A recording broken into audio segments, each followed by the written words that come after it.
क्या हो गया? क्या हो गया बताओ? नमाज पढ़ने जाना है। अभी थोड़ी देर में चलते हैं ना, अभी मगरिब के बाद। नहीं,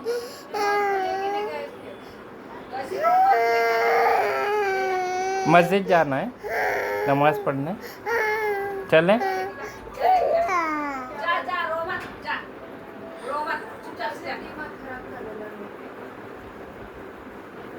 नमाज पढ़ने जाएगा? कैसे पढ़ते हैं नमाज, बताओ जरा।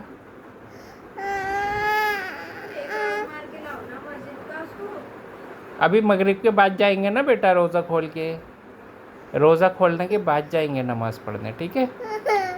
हैं? ठीक है? नहीं, अभी जाना है। ठीक है, चलो खड़े हो जाओ, चलो।